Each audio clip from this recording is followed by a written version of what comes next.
everybody, and welcome to the House of Tauro. On today's interview, I would like to introduce you to a very well-known and highly successful Shih Tzu breeder, exhibitor, and international all-breed chef. It's Wendy Paquette. Hello, Wendy.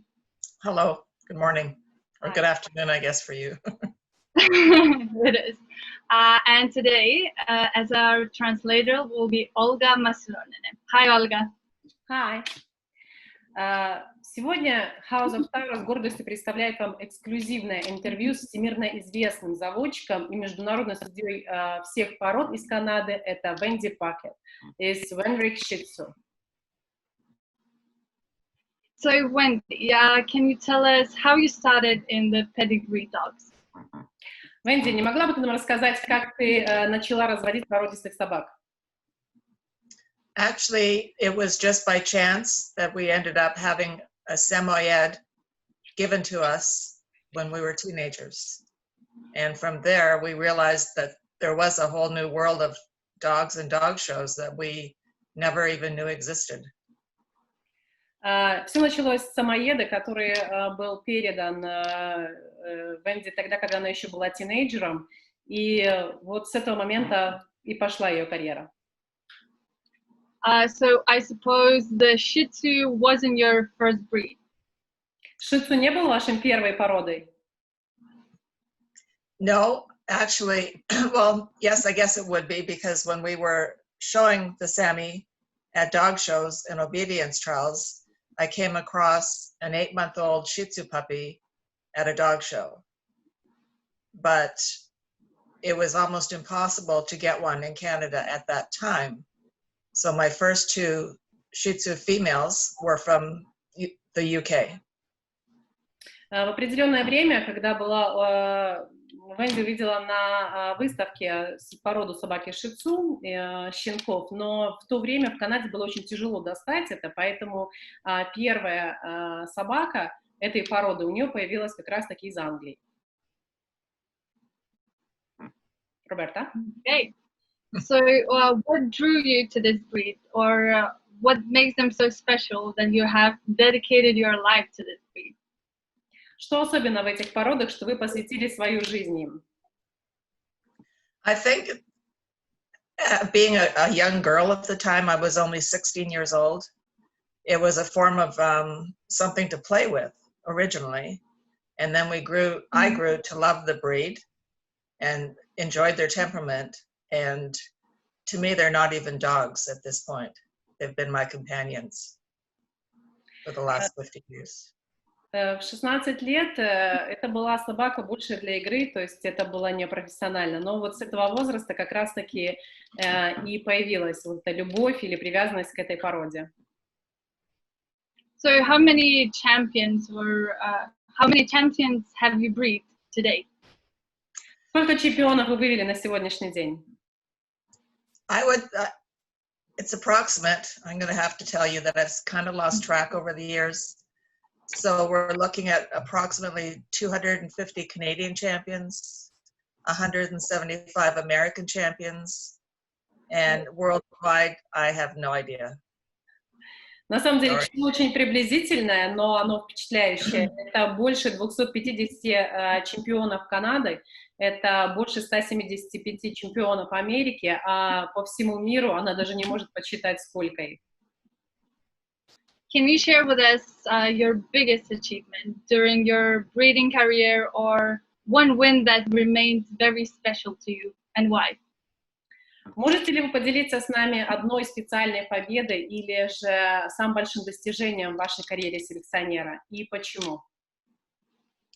I would have to say that there are actually two wins over the many years. One was going reserve best in show at the World Dog Show with a solid black Shih Tzu under Hans Mueller. And the second was winning the toy group at Westminster with my black and white panda. What year it was for dog show, in the World Dog Show? 2005 or 6, I believe. На самом деле, Венди помнит или может выделить две собаки, которые одна из них завоевала титул резерв Best in Show в чемпионате мира, это был или 5-й или 6-й год, и другая собака тоже, которая взяла один из самых знаменитых титулов. Your win sounds very impressive. So, can you name one Shih Tzu, not breed by you, who you felt was as close to the breed standard as you could ever hope? Можете ли вы назвать одного шицу, выведенного не вами, но, по вашему мнению, он был настолько близок к стандарту, что его можно назвать практически perfect, идеальным? Actually, it was the dog that I bred my first female to back in 1974, and it was a dog bred in Montreal, Quebec, in Canada. His name was Carrymount a Ting Ting, and that actually produced our very first Best in Show winner. So he has been the mainstay dog that I look at and think of, and even though it was almost 50 years ago, he would be able to compete today. В 1974 году у Венди была собака, которая как раз-таки девочка, которая и вывела, то есть было у нее потомство, которое в дальнейшем и завоевала первая собака Best in Show из питомника Венди. И как раз-таки, если даже сейчас эту собаку перенести в наше время, она будет соответствовать стандартам, можно сказать, что она была близко к идеалу. So apart from the Samoyed you mentioned, were there ever any other breeds that you owned or breed? Были ли у вас какие-либо другие породы, которые вы разводили или которые просто у вас жили? Yes, actually, there's been a number of breeds, I think almost 20, that we have played with. And it was Afghans, Brussels Griffons, toy poodles, Lakeland Terriers, which we still do breed, wire fox terriers, Salukis. And the reason we did this was to introduce ourselves to the different varieties of dogs and how to care for them and how to raise them and show them. В карьере Венди было более 20 пород собак, которые они пытались разводить. И это были и афганцы, это были и грифоны-терьеры, то есть это было огромное количество других пород. Некоторые из них до сих пор она разводит или имеет у себя в питомнике, вот, но продолжает профессионально она с выбранной. That's many breeds you had.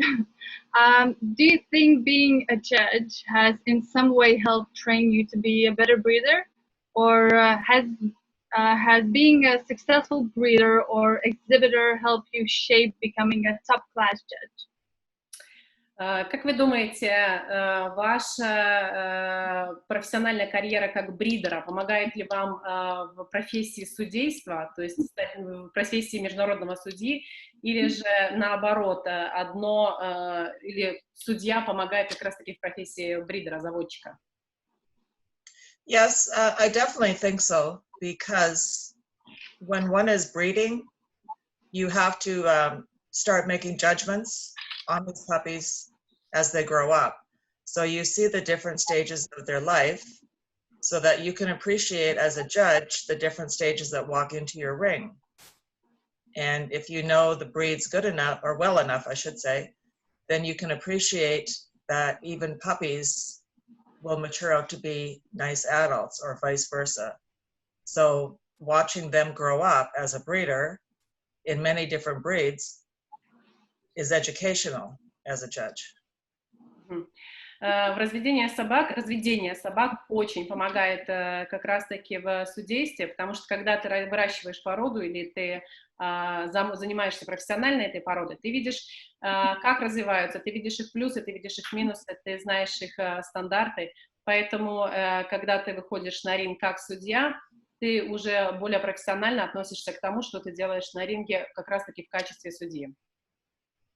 So I imagine being a breeder or a judge, it's your life. So which one gives you more pleasure, be a breeder or a judge? Судя по всему, быть заводчиком и судьей — это вот как бы направление вашей жизни, которое вы выбрали. Но что для вас более, скажем, важнее, быть судьей или быть все-таки заводчиком? I would have to say breeder first and foremost, because these are dogs that we have brought into the world and we have guided them to maturity. As a judge, it's very enjoyable, but you can only judge what is brought to you on any given day. So you're going to see very nice dogs presented to you, but on the opposite of that, you're going to see where breeds are, I would say, going downhill. You know what I mean? Like not living up to their potential. В первую очередь, все-таки Венди выделяет ее как бы выбор, это все-таки быть сначала заводчиком, потому что ее собак знают по всему миру, то есть это ее имя, которое ходит тоже по всему миру. А что касается судьи, то это больше для удовольствия, потому что как раз-таки судья собак или участвуя в ринге как судья, она как раз-таки больше замечает ошибок и спускает людей, скажем, с их пьедесталов или спускает тех или иных собак с пьедесталов, что, в общем-то, не приносит ей огромнейшего удовольствия. So I guess you don't intend to be, but generally, are you more critical, or do you think you're more critical of your own breed when you judge them? Вы более критично относитесь к своей породе, когда судите их? Yes and no. I do judge my breed harsher, but I do appreciate the fact that people have brought the dogs to show to me and the amount of effort that has gone into them to get them to that point where they think that they are good representatives for themselves. I do like to acknowledge other breeders, so therefore I'm generally known to put them up in the ribbons if I can, if I feel the potential is there. But yes, I am more critical, and I tend to almost give seminars during my judging in Shih Tzu. That's good in a way. На самом деле и да, и нет, но можно даже сказать больше да. Когда Венди судит Шih Tzu, она более критично подходит к этому, то есть иногда даже замечает больше, чем, скажем, нужно. Что касается судейства, это были минусы, то есть, а плюсы в том, что чаще всего, когда она видит, что у собаки есть потенциал, она, во-первых, очень уважает людей, которые приезжают на выставку, выставляют собак, готовятся к этому, и когда она видит потенциал, она старается как раз-таки наоборот ободрить или приподнять людей, дать им уверенность в себе. Поэтому и да, и нет, но именно в Шih Tzu больше да, чем нет. So, as an experienced judge, can you name top common mistakes that judges make when they're judging the Shih Tzu breed? Какие распространенные ошибки допускают судьи, когда судят Шih Tzu? Watching other judges at shows, even more recently, they are afraid to examine the head because of the top knot. They don't want to destroy the top knot. They also are fumbling when it comes to checking dentition, even though I've tried to show them a number of times how to check for dentition.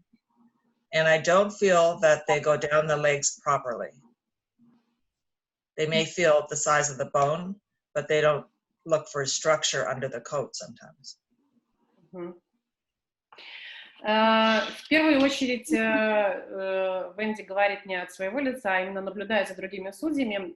Чаще всего судьи обращают большое внимание, конечно же, на породистую шерсть, то есть на подготовку шерсти к породе, и забывают как раз-таки о структуре скелета, то есть из-за того, что они не хотят нарушать как раз-таки груминг, который был проведен на собаке, или же ее, я не профессионал в этой сфере, но скажу, бан, вот, поэтому никто не ощупывает собаку, ее скелет, да, и поэтому иногда такие ошибки допустимы. Плюс ее стойка или расположение ног точно так же иногда уходит от внимания судей. So you named few common mistakes. what the judges should be looking for then in this breed when judging. Is there any topics that they should pay attention to? Так как вы уже упомянули, что есть некоторые моменты, может быть, вы можете тоже сказать, на что судьи конкретно смотрят или должны смотреть при оценке Shih Tzu? Yes, there should be. The profile is very important. Like the side profile of the Shih Tzu. So if you do not breed extreme necks and you have gorgeous high set tails, then they should be equivalent to one another without the top knot. Judges have a hard time differentiating between the length of the neck because they add the top knot into it, which then will make the tail look low set and flat. They have to learn that the profile, the side profile, how it measures out in regards to one another. В первую очередь судьи должны обращать на боковой профиль собаки, так как иногда бывает слишком близко хвост поставленный или же по сравнению к как раз-таки верхней части головы, поэтому нужно смотреть, чтобы боковой профиль собаки был пропорционален, то есть все было в правильных пропорциях. So you breed the Shih Tzus in Northern America, is that correct? Yes. Вы разводите шицу в Северной Америке? Да. Yes. So, and you have judged them all over the world. What are the essential differences in your mind between Northern America and European Shih Tzus? Is it just the presentation and essentially it's the same dog under the coat? Вы судили Shih Tzu по всему миру. Как вы думаете, есть ли существенное различие между европейской или североамериканским и европейским Shih Tzu? Это касается только презентации или все-таки по сути это собака? Yes, I have judged the Shih Tzus around the world in many, many countries. And I know there are going to be breeders that will not agree with me in what I'm going to say. But the Shih Tzu standard is wide open for interpretation. I could take one of my Shih Tzus and present it anywhere in any country around the world, and I do believe it would look the part. Mm-hmm. And I also believe that if Shih Tzus from Europe, any of the European or Asian countries, came to North America, the same thing would happen. It's a matter of presentation and interpretation of the standard and what each individual breeder prefers. Венди судила во многих странах, участвовала во многих выставках, и заводчики могут с ней не согласиться, но на самом деле стандарт Shih Tzu, он открыт для интерпретаций. То есть теоретически нету одного конкретного. И если, допустим, что касается Shih Tzu, который разводит как раз-таки Wendy, она может с ними выступать, и в одном регионе они будут выходить как одни из самых лучших, да, то есть могут занимать самые высокие места, то взяв, допустим, те же европейские собаки, которые поедут в Азию или в той же Америке, они уже могут интерпретироваться совершенно по-другому. Поэтому, есть как есть. So in your opinion, is there much difference in the breed standards between the Federation of Kynology International and, for example, Continental Kennel Clubs, American Kennel Clubs? Как вы думаете, есть ли большое различие между FCI, CKC или AKC, то есть американскими клубами заводчиков? No, there isn't any real difference. The Shih Tzu standard, our Shih Tzu standard is developed by the UK as the country of origin. So there is just different little nuances in each country that differentiate the standards, but nothing drastic. So the Shih Tzu standard for me is basically the same thing, just worded differently in the different countries. На самом деле нет. Стандарты, которые признаны и в организациях, и в федерациях кинологических, они должны быть одинаковые. И все это идет как раз-таки из Англии, откуда и происходит шицу. Поэтому для Венди нет. Стандарты должны быть одинаковые или же близко к одинаковым. We actually received a question from some Shih Tzu owners. It's a very strange question for me, but is there a difference between the USA and the UK Shih Tzus? Do you agree that they are heavier in the UK? Мы получили один вопрос от заводчиков Shih Tzu и как раз хотели бы его озвучить. Есть ли разница между американскими Shih Tzu, разводимыми в Америке, или же английскими Shih Tzu? Правда ли, что американские Shih Tzu тяжелее? Yes, I believe that there can be a difference. And I have had a number of people that have come over from the UK and were quite pleasantly surprised once they did actually go over the dogs in America to see that underneath the coat, there was more than what they expected. So I think it depends even in what area of North America that you go to, you will see your UK type in the ring in America, just presented differently. The coats are flattened almost to the extreme that the dogs look thin because it's like our own hair. We can flatten it to make it look very, very straight with no body, where I do not believe they do that in the UK from the number of times that I've been over there to judge.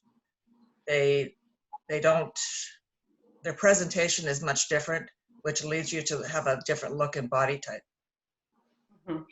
На самом деле, да, разница может быть, и даже вплоть до того, что в Северной Америке вы можете приехать на выставку и увидеть уже выставочный тип UK, то есть английский выставочный тип и американский. И отличается даже шерсть, то есть как она готовится, то есть как готовится к выставке, да, стиль шерсти, то есть так же, как у человека, можно шерсть просто пригладить и пустить ее по телу, где ты будешь видеть полностью тело, или же можно ее немного взбить, когда это будет уже немножко выглядеть совершенно, ну или немножко, или совершенно по-другому. Поэтому, да, разница есть, и так как Венди судила во многих странах, разница заметна очень между американскими и английскими. So talking about the Shih Tzu coat, is it difficult to maintain the show coat? Так как мы затронули уже тему шерсти, трудно ли поддерживать выставочную шерсть или ее, как она выглядит, собака на выставках в обычной жизни? Yes, definitely. And we all have our different levels of expectation as to what we want to represent us in the ring. So my amount of conditioning and grooming that I do may be different than another person's. It also depends a lot on the actual genetic quality of the hair that we all produce. I personally am very hung up on making life easy for myself, so have made a point of breeding good hair with not excessive amounts of undercoat. The excessive amounts of undercoat and puffiness, like too much body, is a lot more work, a lot more time consuming, and more, you have to be on top of that like twice a day. My coats, I can brush out every 2 or 3 days. Mm-hmm. На самом деле это разный уровень ожидания, наверное, или подхода к собаке. У каждого он разный, поэтому, что касается Венди, она не любит, скажем, тяжести или специально утяжеления своей жизни, поэтому в первую очередь вспоминает о том, что нужно разводить генетически правильных собак или близких к идеалу собак, и тогда уход за шерстью будет гораздо проще. Если собака породы Shih Tzu, которую разводят другие заводчики, допустим, они хотят, чтобы она была более пушистая или более, скажем, объемная шерсть, да, то иногда это занимает вычесывание и 2 раза в день. Что касается Венди, своих собак, то есть у нее генетически, скажем, приближенные к идеалу собаки, своих собак она вычесывает раз в 2-3 дня. So Shih Tzus are a coated breed. But do you think, is it all about the coat in the show ring? Or is there any additional things that you need to have? На самом деле вопрос от Роберта идет, все ли зависит от шерсти, или есть еще какие-либо другие отметки или другие значения, и вообще это количество шерсти или это качество все-таки? Coat and presentation are very important in the Shih Tzu, but first and foremost is the temperament. Without the proper Shih Tzu temperament, they're not a Shih Tzu. There should be no sign of fear, no sign of hesitation.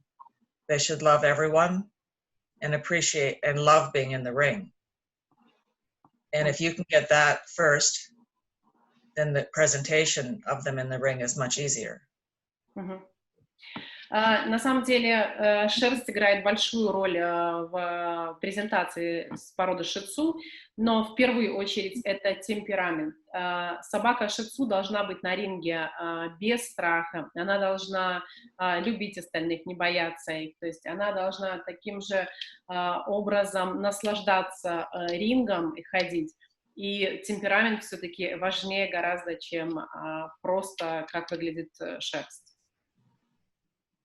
Wendy, do you think that you have to be a fairly good groomer if you would like to be a successful Shih Tzu exhibitor? Is it a must? Sorry, Roberta, say it again. So, do you have to be a good groomer if you would like to be a successful Shih Tzu exhibitor? Должны ли вы быть замечательным грумером для того, чтобы выставить правильно собаку в ринге или представить правильно собаку в ринге? I think a lot of this depends on the actual expectation of the individual breeder and how far they want to go in the show ring. Mm-hmm. If you are just finishing a dog's championship and only know that you're going to keep the dog in coat for about a year is one thing. If you have high expectations for this individual dog and expect it to continue on its career for 3, 4, or 5 years and win like best in shows and groups, that is a different type of grooming in the long haul. It's more dedicated and it's not easy to keep a dog in full coat for that length of time, as in a lot of breeds. Your top champions have to be treated differently than just your average, let's go to a dog show presentation. Все зависит от вашего подхода. Если вы хотите просто взять чемпионский титул, и карьера собаки достаточно коротка, то есть она где-то в течение 1 года, то есть тогда не обязательно подходить к этому настолько профессионально, то есть не углубляясь в самое, не уходя в дебри. Но если вы хотите собаку, которая будет продолжать свою карьеру в течение 4-5 лет, собака, которая будет выигрывать Best in Show, собака, которая будет презентовать как вас, так и питомник, тогда нужно все-таки более профессионально смотреть на всю эту ситуацию, то есть нужно углубляться в груминг, тогда должно быть на самом деле очень профессиональным грумингом, потому что от этого очень многое зависит.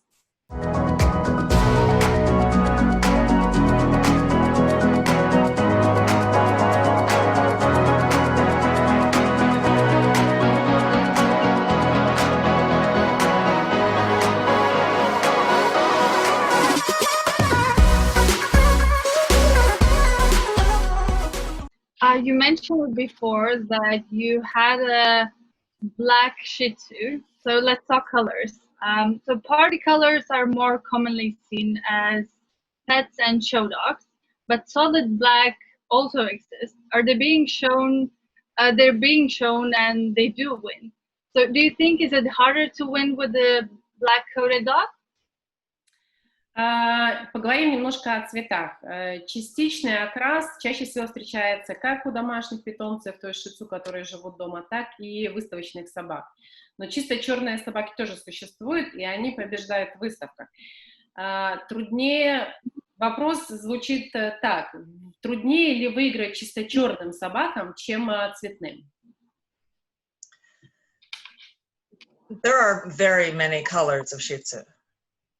And yes, the party-colored golden whites are what people expect to see, because that's your average pet on the street is a golden white party color. The next is the black and whites. They are very difficult to breed because you want what I call clean colors. You want the black to be black and the white to be white. Mm-hmm. Black Shih Tzu will generally produce black and white nicely. However, black Shih Tzu are not what they would like to expect to see in the ring.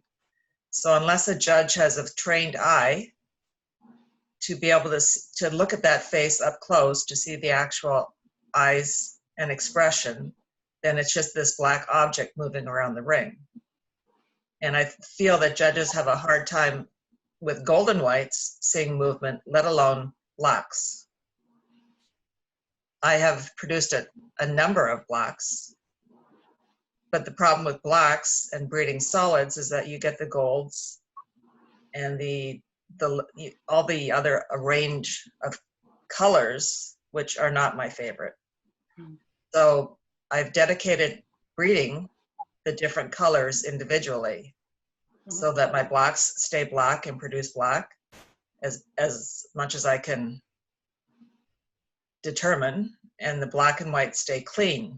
And what I mean by clean, again, is clear colors. На самом деле очень много разных цветов породы Ши Тцу, то есть и на выставках классифицируются по-другому. Когда мы говорим о породе черных Ши Тцу, ну, Венди упомянула, что это обычно черно-белая Ши Тцу, то есть черная с белыми пятнами какими-то. Их гораздо труднее разводить или же добиваться того, чтобы у них были чистые цвета, то есть чтобы белый оставался белым, а черный оставался черным.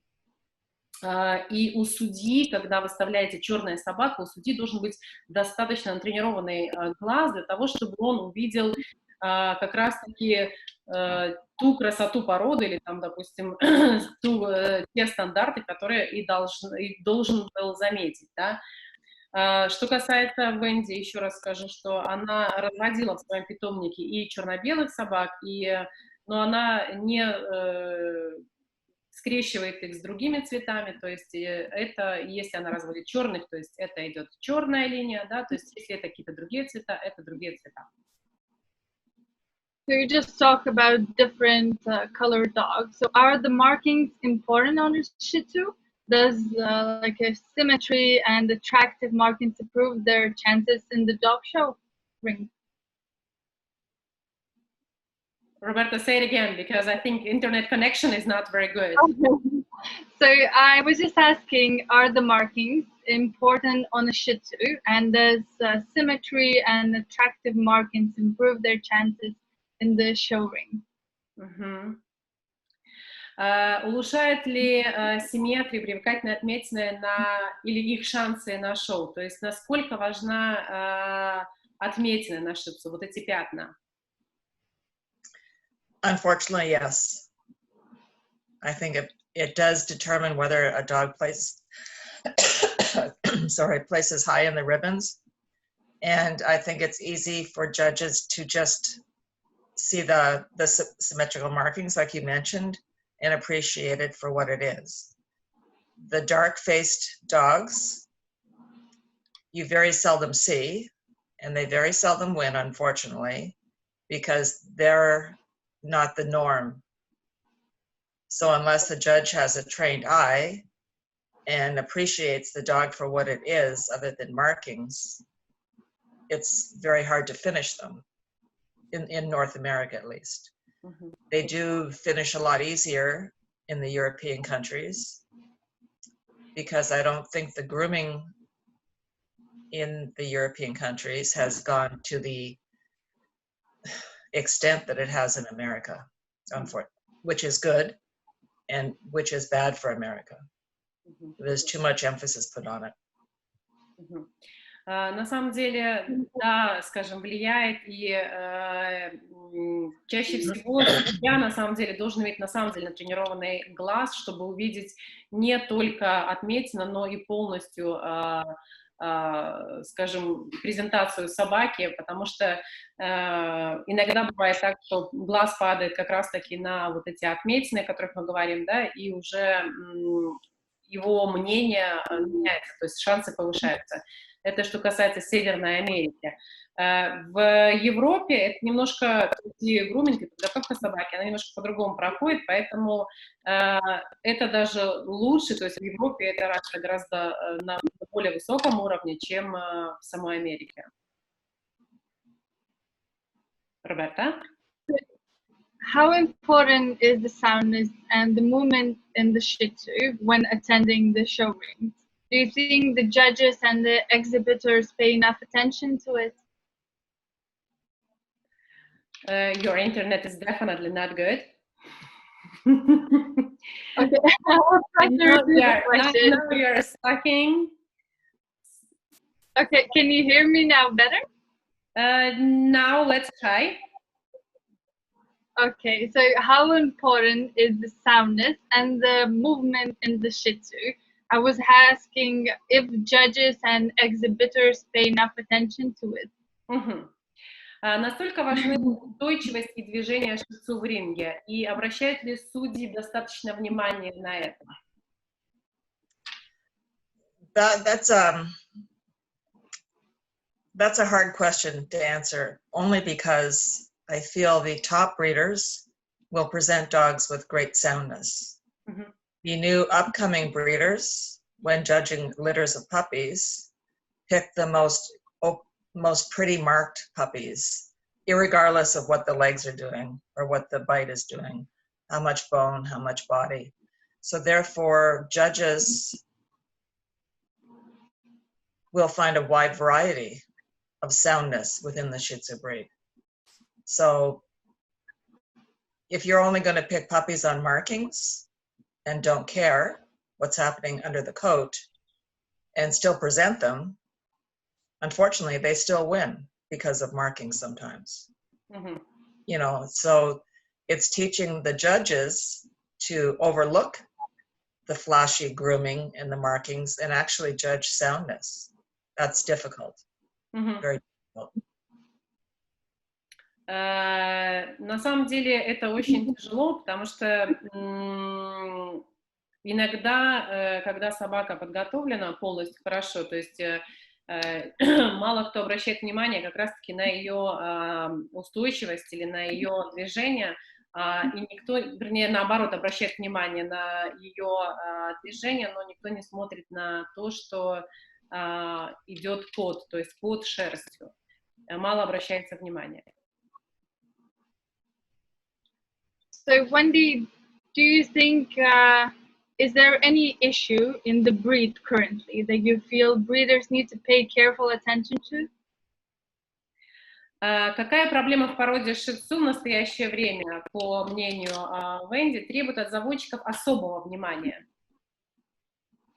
The Shih Tzu is what we refer to as a head breed.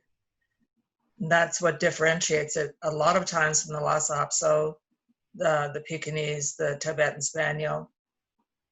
So I feel that right now, the size of the Shih Tzu head and the size of the eye is one of the biggest downfalls in the breed. Definitely. На самом деле нужно обращать внимание на две основные вещи. Это размер головы и размер глаз. So what do you think makes the Shih Tzu such a popular pet? Is it the size, the temperament, or the character? Как вы думаете, что делает Шih Tzu популярными домашними питомцами? Это их темперамент, размер или их характер? The character first the size would be second. Their love of life, which goes back to the character. They are always happy. They love everyone. And you can carry them around, even as a senior, because they're not that heavy. На самом деле, в первую очередь, это характер, как упоминала Венди. Дальше она говорит о размере, плюс их любовь к жизни. Они всегда счастливы и всегда вокруг тебя. Ну и их с собой легко везде брать, потому что они не очень большие. So could you tell us a little bit more about the Shih Tzu when it comes to breeding? To give a little bit of your own experience. Может, вы можете рассказать нам что-то больше о разведении как раз-таки Шih Tzu, опираясь на ваш опыт? Shih Tzu are very easy to breed, generally. They are easy whelpers. I've had very, very few cesarean sections. I believe soundness plays a big part in a breeding female. Only because they have to have the proper width through the pelvis area and the proper length. The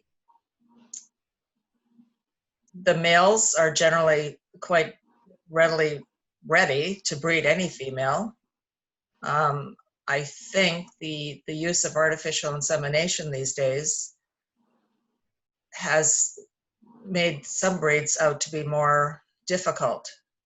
And I think breeders are making it difficult for themselves by not letting these boys do their job and letting the girls, when they actually are having the puppies, if you don't stress out, the mother's not going to stress out. Mm-hmm. So experience makes it much easier. Yes, we're all afraid when we first start breeding, but it's a matter of experience, education, and patience. Well, it seems like in human life, right? A woman also, if she's not stressed during the pregnancy, then her kid will be probably more calm. Right. На самом деле разводить шицу очень легко. Шицу девочки, сучки, они достаточно легко рожают. На памяти Венди было всего несколько кесаревых сечений. То есть, что касается мальчиков, то у них не возникает никакой проблемы с оплодотворением или осеменением, да, сучки. Но что замечает еще и Венди, это, как и у людей, наверное, в жизни людей, это если хозяева и мамы достаточно спокойны во время беременности, то есть при разведении, чаще всего это касается заводчиков, потому что сами заводчики и создают себе дополнительные проблемы. Но если они достаточно спокойны, то и щенки, и мама будет более спокойной после родов. So do you do any special programs for your puppies when they're born? Делаете ли вы какую-то специальную программу после того, как рождаются щенки? I'm not really sure what you're referring to in that. The mothers and puppies are left in my bedroom until they're at least 3 to 4 weeks of age. And then they're introduced into like a family room. So I gradually increase the amount of activity around them. And then by the time they're 8 weeks, they go out into my dog room once they've had first vaccinations to get more exposure. So it's a matter of gradually working them up to the different levels of noise around them, activity around them, and people exposure. So it's kind of socialization, right? Yes. Первые 3-4 недели собаки и щенки спят у Венди в спальне, после чего она их уже выпускает в общую комнату, где они опять же социализируются, узнают что-то новое для них, и 8 недель они переходят уже в комнату, где живут остальные собаки, опять же для того, чтобы познакомиться с новыми звуками, с новыми их соседями, они проходят вакцинацию и потихонечку уже вступают во взрослую жизнь. So at what age do you start to assess your puppies? I mean, what is the final cut of mark when your decision of the pet, if it's going to be a show dog or not, it's made? В каком возрасте вы делаете окончательную оценку, когда решаете, будет ли эта собака выставочной или все-таки останется как домашний питомец?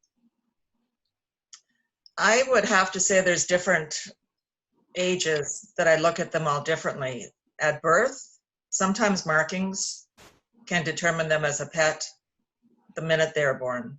Mm-hmm. As when they open their eyes and they start sort of wandering around the puppy pen, that always leads me to believe the ones that are first up on their legs and first exploring the world catch my eye. The next would be when they're starting to socialize with other puppies in the litter, like at 6 weeks. There's always going to be one or two that are going to be more outgoing than the rest, like the leaders of the pack. At 8 weeks is when I start determining structure, because I still feel that structure at 8 weeks will be what it is at maturity. Mm-hmm. And then they'll go through the different stages.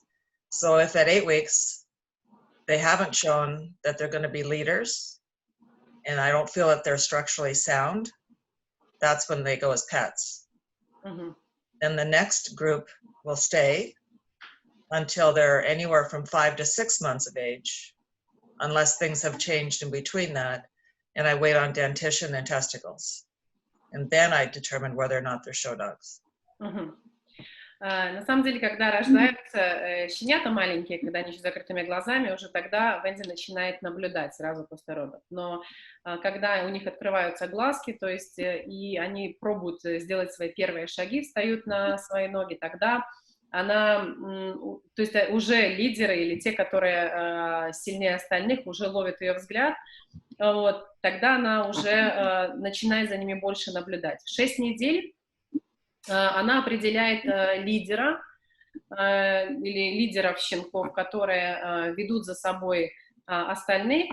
В 8 недель она уже смотрит на структуру, на их развитие, то есть это уже можно заметить, как развивается щенок, то есть в 8 недель ты уже можешь посмотреть или выбрать, или отобрать лидера, за которым ты будешь более бдительно наблюдать. Что касается окончательного определения, то есть оно происходит обычно в 5-6 месяцев. Вот тогда уже понятно, какая собака пойдет дальше на выставочную карьеру. So I know there are many Shih Tzu show enthusiasts and many people who are interested in breeding or just attending shows. Do you think there is enough educational material out there in the market for the Shih Tzu? Очень много энтузиастов и любителей породы Shih Tzu, которые, может быть, и хотели бы разводить. Как вы думаете, достаточно ли литературы или обучающего материала на рынке? Yes, there definitely is enough education. But if a person is only in this for having fun and for producing puppies, it won't matter how much education is available. If they only have their expectations in life just to produce champions for breeding purposes, you can get by with not knowing much at all.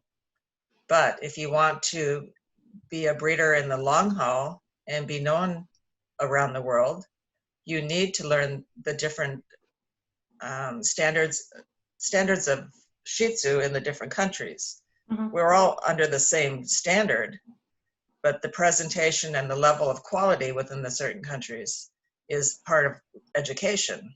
Mm-hmm. So if you're going to sell a dog overseas, or if you're going to go to dog shows overseas, you have to educate yourself to know the differences and how good your dog really has to be. Mm-hmm. Not just in presentation, but in structure. Mm-hmm. На самом деле, если вы просто хотите получить удовольствие от того, что вы разводите собаку, то есть у вас появились щенки, тогда много информации, в общем-то, вам не нужно, хотя ее, на самом деле, на сегодняшний день достаточно, и можно ее найти в различных местах. Но если вы хотите быть заводчиком, который собака побеждает, но с кратковременным периодом, да, то есть вы должны, опять же, взять к себе минимальный, как минимум, уровень знаний, то есть углубиться в то, что нужно на данный момент в этой породе, то есть и как ее выставлять. Но Если вы для себя решили, что вы хотите стать знаменитым заводчиком, собак которых знают во всем мире, и вы будете продавать этих собак во всем мире, вот тогда вам нужно подчеркнуть огромное количество знаний, вам нужно понимать стандарты разных стран, потому что они тоже могут отличаться, вам нужно знать разницу между разведением или стандартами ши-тцу в разных странах. И только это поможет вам в дальнейшем, на самом деле, выигрывать самые знаменитые выставки или же соответствовать всем стандартам, и ваши щенки будут известны во всем мире. So what would be the top advice you would give to someone who wants to start out in showing the Shih Tzu?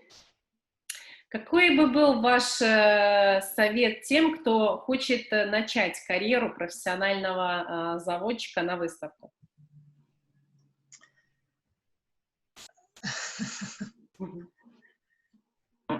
There are many people that come and go in any breed. They have to learn first and foremost that it is a breed that takes lots of grooming on a daily basis, as far as keeping the hair tied up properly, the face clean, and the coat growing the way it should be. However, I generally will recommend to people that they buy or purchase a male first, because males are much easier to groom and their coats are stronger than the females coming into season, etc. They need good mentors. If they don't have a mentor that they can take their dog to for grooming advice and training advice, then it's very, very difficult for new people to get started in any breed of dog. Having a mentor that you can go to and say, what am I doing wrong? Or how can I fix this? If you don't have that, I don't even recommend getting into showing Shih Tzus. It's too difficult to learn on your own, in my opinion. На самом деле, на сегодняшний день есть очень много людей, которые пришли и ушли как раз-таки в заводческую сферу. Поэтому, если вы решили для себя конкретно, что вы хотите заниматься породой Ши Тцу, то по совету Wendy, она советует в первую очередь приобрести, если это ваша первая собака этой породы, брать все-таки кобеля. Почему? Потому что, во-первых, он гораздо проще в груминге, и, во-вторых, его шерсть гораздо сильнее. Что касается совета, без которого ни один профессиональный заводчик, я думаю, не может обойтись, это также нужно найти ментора, человека, который может вас направлять, замечать ваши ошибки или же указывать вам на ваши ошибки. Если у вас какие-то возникают вопросы по поводу груминга, к которому вы можете обратиться, и он всегда подскажет, что вы делаете, может быть, неправильно, или что нужно делать для того, чтобы достичь самого лучшего результата. So, Wendy, what about someone wanting to buy the Shih Tzu as a pet? Not to attend the shows, but is there any advice you would give before buying Shih Tzu as a pet? Может быть, есть какие-то советы, если кто-то хочет просто купить собаку для себя как домашнего питомца на диване? Yes, definitely. There's pets, and then there's pets. You can buy pets from top breeders and not have to put a lot of money into veterinary costs if it's the right breeder who has done their testing throughout their career. There are pets that you purchase at pet shops that are a breeder's nightmare and a veterinarian's income for the year. Pet people need to do their research and not just buy the puppy that they see because it's cute. The Shih Tzu is a breed for everyone. It's portable, it's small. Whether you live in an apartment or on a farm, they adapt. They can grow their hair long, you can keep it cut short, you can even make it look like a schnauzer if you want, or a poodle, hair-wise, because the hair is always growing. And a lot of my pets are sold to families with little girls that just want to play with their Shih Tzus as dolls and put bows in their hair. So they can be a farm dog, they can be an apartment dog. So but that pet people must do their research with breeders to determine that they're getting a healthy dog first. Мгм. В первую очередь нужно найти бридеров или заводчиков, которые помогают сделать все тесты, чтобы вы приобрели себе здоровую собаку. Это в первую очередь. А все остальное достаточно легко. Ши Тцу, он адаптируется как к фермерским условиям, то есть он может жить как на ферме, так и в квартире, потому что это достаточно маленькая порода. Что касается приобретения, то есть она любит всех, она не злостная собака. Очень много, кстати, в Америке покупают маленькие девочки, которые очень любят заплетать косички своим Ши Тцу, играют вместе с ними, как бы заменяя ими куклы. А есть даже как бы по опыту Венди, кто приобретает Ши Тцу, могут ее полностью постричь, или же даже из нее могут сделать мини-пуделя, так как ее волосы после стрижки в любом случае отрастают.